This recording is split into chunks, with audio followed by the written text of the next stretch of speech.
কতদিনে যে আমি সব রান্নাবান্না শিখতে পারবো সেটা আমি জানি না। তবে যতদিন শিখতে পারবো না ততদিন চেষ্টা চালিয়েই যাব। আজকে যেমন কি ধরেন ভাপা পিঠা বানানোর চেষ্টা করছি কিন্তু হয় নাই। তো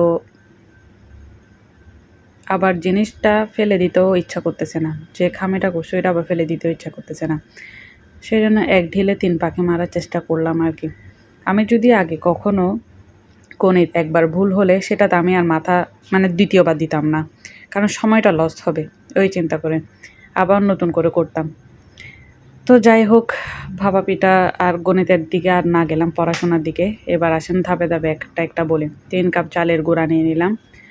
এরপর হচ্ছে অল্প, অল্প করে কুসুম গরম পানি দিচ্ছি। ওই যে যেভাবে YouTube থেকে দেখছি ঠিক সেভাবে আবার কাজ চালাচ্ছি আরকি।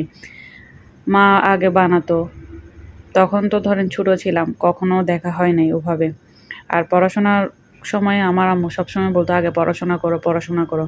কিন্তু এখন একটা জিনিস দেখতেছি পড়াশোনার পাশাপাশি মেয়েদেরকে, ছেলেদেরকে, সন্তানদেরকে আসলে যেকোনো কাজ শেখানো অতি জরুরি। অতি জরুরি কেন বলতেছি? ধরুন অনেক সময় ইচ্ছা করে এটা বানায় খাই, ওইটা বানায় খাই। তখন দেখা যায় না জানার ক্ষেত্রে বা জানি না ওইটা ভেবে আর করা হয় না। যদি একটা জিনিস জানি সেটা করতে বেশিক্ষণ সময় লাগে না। আমার বেশিরভাগ কাজ শেখা হচ্ছে YouTube দেখে, দেখে।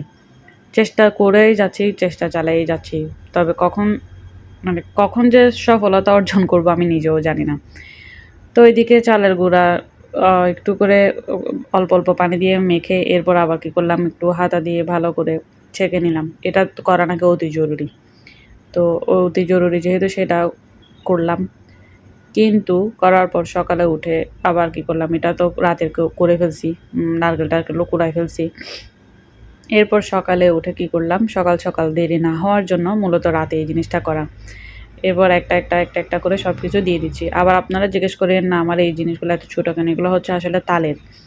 তালপিঠা বানানোর ও বাটি। এখন আমার কাছে এরকম ছোট কোনো বাটি নেই। আর বড় বাটি যেগুলো আছে এগুলো হচ্ছে সবগুলা বড়, বড়। মানে ২ বার দিলেই ১ কাপ, ১ কাপ সব ৩ কাপ ময়দায় শেষ হয়ে যাবে। মানে আটা যেগুলো করছি ওগুলা শেষ হয়ে যাবে।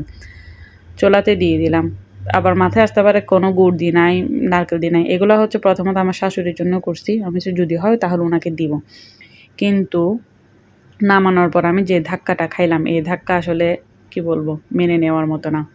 ধাপে, ধাপে, ধাপে, ধাপে দিলাম। দেখি পুরা ১ টা ঘন্টা চলে গেলো এগুলার পিছনে। কোনো কাজ মানে সফলতা পাই নাই। সেজন্য আবার কি করলাম আর দেরি না করে এদিকে আবার আপনাদের ভাইয়া অফিসে চলে যাবে। তো আর কি করলাম ভাত জারা পিঠা কয়েকটা বানায় নিলাম। এরপর আবার ওই যে নারকেল আর মিঠা যে কুড়ায় রাখছি এগুলাকে আর ফেলে দিতে পারবো? হাত জারা পিঠা বানিয়ে মানে এগুলা হাত জারা পাটিসাপটা বানায় ফেললাম। আমি কেন জানি বুঝলাম না, মানে সবকিছু আমার ওই হাত জারার সাথে একটু কানেকশন আছে। তো আজকের ভিডিও এতটুকু পর্যন্ত। ভালো লাগলে কি করবেন? মানে আমি তো ভুল করছি। ওই যে খামি ফেলে দিবেন না, খামি দিয়ে আরও ৩ রকমের নাস্তা বানানো যায়। সেটা বুঝাইতে চাইছি আরকি আপনাদেরকে। আসসালামু আলাইকুম।